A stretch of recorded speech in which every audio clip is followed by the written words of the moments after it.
Mau tahu sablon menggunakan gosokan? Oke, simak terus video kita.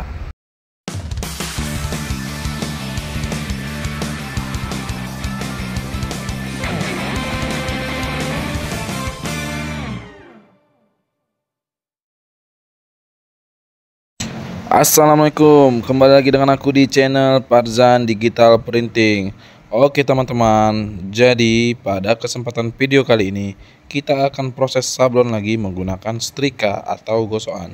Nah, pada video kali ini ada orderan konsumen dari Sekretariat PPS dan PPS. Jadi ini ada orderan dari konsumen yang tidak terlalu mendadak, jadi kita sambil membuat konten sambil mengerjakan orderan. Jadi di video kali ini kita akan proses sablonnya menggunakan setrika teman-teman. Tapi pastinya untuk ending dan akhirnya kita tetap finishing menggunakan mesin press ya teman-teman. Oke baik, jadi yang pertama pastinya kita potong terlebih dahulu motif yang akan kita sablon dan kita susun di bagian-bagian yang akan kita sablon. Nah, di sini ada nama konsumennya dan nama jabatannya. Jadi guys, ini kita ukur terlebih dahulu supaya kanan kirinya sesuai. Selanjutnya kita gosokkan setrikanya di area motifnya teman-teman. Nah, seperti yang aku lakukan ini cukup 5-10 detik penekanannya. Lanjut ke motif kedua. Nah, di sini motif kedua sama, beda jabatan saja. Di sini Sekretariat PPS. Kalau yang pertama tadi PPS dan yang kedua ini Sekretariat PPS. Oke teman-teman, jadi begitulah teknik-teknik yang aku gunakan untuk sablon baju menggunakan gosokan. Jadi buat teman-teman yang mau coba-coba untuk eksperimen, bisa juga ini teman-teman. Jadi hanya pesan sablonnya aja, motifnya. Jadi teman-teman eksperimen sendiri di rumah. Siapa tahu kedepannya ada rezeki bisa buka sablon sendiri dengan alat seadanya. Yang pastinya hasil dengan setrika ini tidak kalah bagus ya teman-teman. Jadi ini udah aku lakukan beberapa tahun yang lalu untuk orderan-orderan yang mendesak dan orderan-orderan yang di bagian-bagian terkecil aku menggunakan setrika terlebih dahulu teman-teman. Walaupun endingnya aku press menggunakan mesin press, tapi awal-awalnya tetap pakai setrika teman-teman. Ada beberapa bahan yang finishingnya tidak aku lakukan pengepresan menggunakan mesin press karena ya aku rasa udah bagus menggunakan gosokan. Nah, karena ini berbahan tidak katon, jadi aku mengambil inisiatif untuk mengopresnya lagi menggunakan mesin press supaya motif detailnya benar-benar tersablon dengan sempurna teman-teman. Apalagi di lengan seperti ini, karena dia ada tulangnya di dalam, artinya bekas jahitan. Jadi kita tidak bisa mengandalkan setrika untuk hasil yang bagus. Jadi habis kita setrikain untuk penempelan pertama, kita kelupas, selanjutnya kita press lagi menggunakan mesin press supaya betul-betul lengket dengan baik teman-teman. Jadi buat teman-teman semuanya, aku ucapkan terima kasih karena sudah support terus channel ini dengan cara like, komen, dan share, dan tidak lupa dengan subscribe-nya.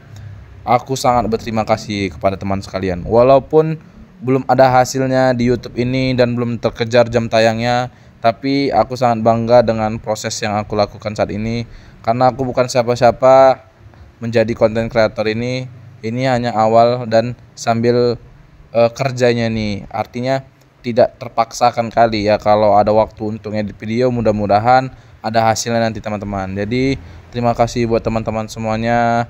Jangan sungkan-sungkan untuk berikan komentar-komentar ya teman-teman. Karena aku siap untuk diberi komentar supaya untuk evaluasi ke depannya.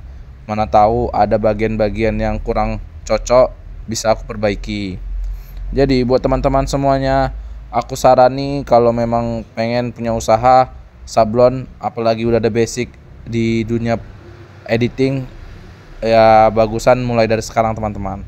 Karena ini salah satu usaha yang aku rasa tidak akan ada matinya, karena semakin ke depan kita memasuki era-era digital, semua itu maunya ekspres, semua itu mau cepat.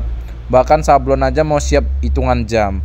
Nah, jadi itu di mana solusinya ya? Kita anak-anak muda yang sebagai pelaku usaha digital ini, bagaimana kita caranya bisa berkontribusi di era-era zaman kita seperti ini yang semuanya serba digital. Jadi ini aku mulai usaha teman-teman, mulai 2018. Nah, awalnya aku itu tidak ada terpikir menjadi seorang tukang sablon. Tetapi ada tawaran yang diberikan oleh kakakku, mulai dari les komputer atau membuka usaha sendiri. Nah, pada saat itu aku tidak terpikir usaha itu usaha apa. Tiba-tibanya aku dibawa ke toko alat sablon yang ada di Medan. Dan pada saat itu aku bingung apa yang harus kulakukan untuk bisa membuktikan kepada kakakku tentang usaha sablon ini.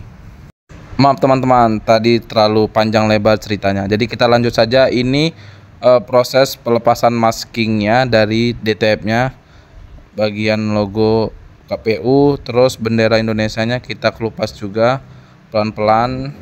Setiap sudutnya kita perhatikan, kalau ada yang belum tertempel kita pelan-pelan saja bukanya. Nah, ini sudah jadi untuk bagian depan dan bagian lengan kanan kiri. Selanjutnya di sini ada lagi bacaan PPS-nya di bagian belakangnya teman-teman. Jadi ini sangat rumit pengerjaannya.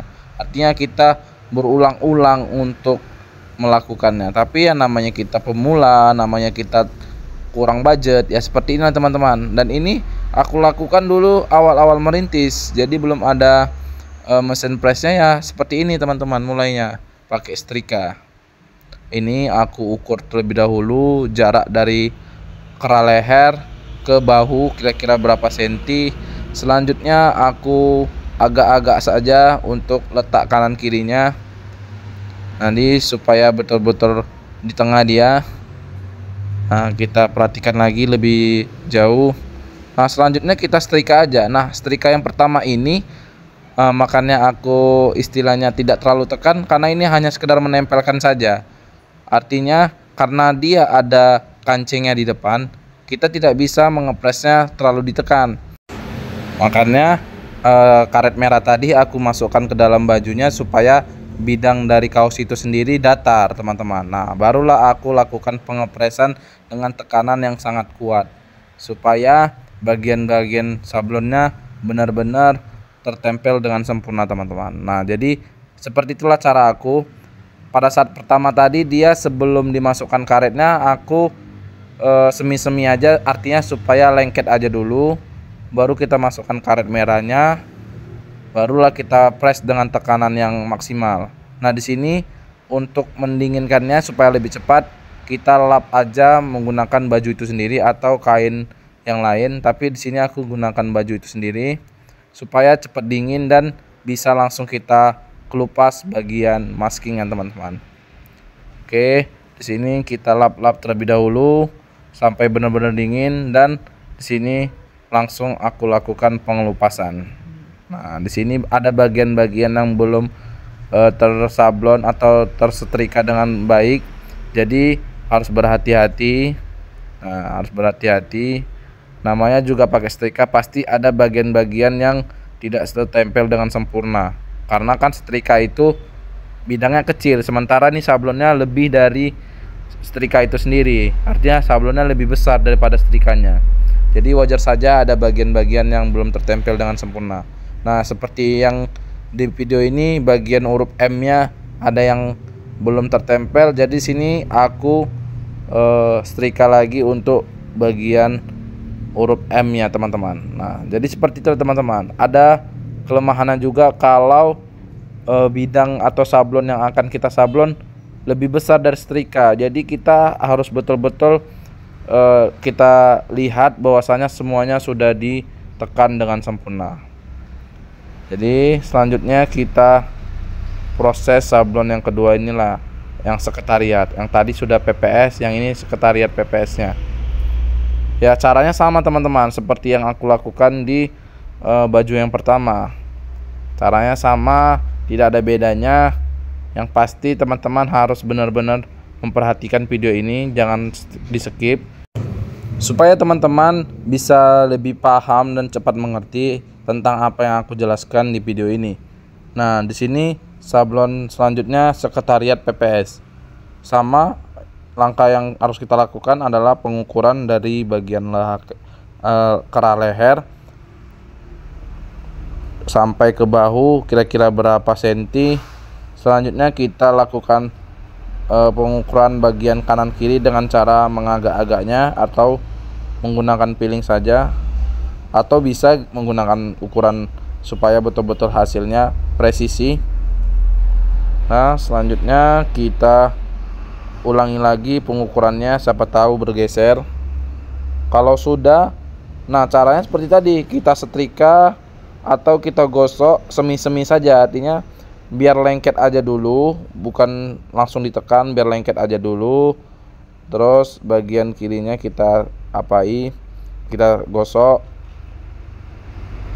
Kita tidak terlalu kita tekan, kita gosok semi-semi saja. Baru kita masukkan karet merahnya ke dalam bajunya. Fungsinya apa? Fungsinya supaya bagian yang akan kita sablon rata, tidak menimbulkan gelombang dari kancing yang ada di depan baju. Karena kan ini bajunya bekerah. Jadi kalau kita tidak lapisi dengan karet merah, dia akan ada gelombang atau gerenjelan yang disebabkan oleh kancing itu sendiri. Oke teman-teman, sambil kita sablon, aku sambung ceritaku yang tadi. Nah, pada saat aku bingung ketika sudah dibelikan mesin tapi aku tidak tahu cara penggunaannya.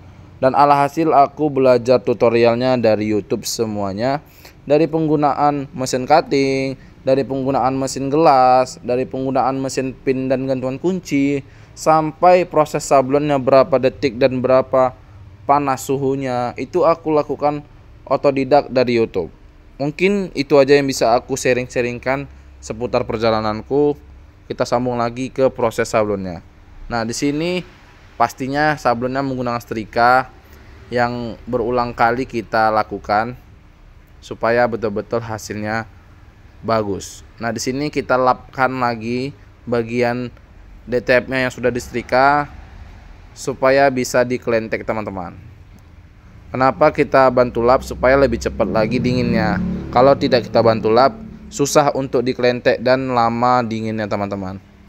Oke, ketika sudah dingin, kita coba untuk melepaskan maskingnya teman-teman, atau yang biasa disebut pad film. Nah, di sini pelan-pelan, berhati-hati karena biasanya ada aja bagian huruf yang belum tertempel dengan sempurna. Dan alhamdulillah hasilnya bagus. Terima kasih buat teman-teman semua yang sudah support channel ini. Terima kasih buat teman-teman semuanya yang sudah support channel ini dengan cara like, komen, dan share, dan tidak lupa subscribe-nya. Semoga bisa berjumpa lagi di video aku selanjutnya. Semoga video-video yang aku buat bisa bermanfaat untuk teman-teman semuanya dan bisa mempraktekkannya di rumah. Semoga teman-teman semuanya bisa juga buka usaha sablon di rumah dengan alat-alat sederhana. Sampai berjumpa dengan aku di video selanjutnya. See you next time. Assalamualaikum.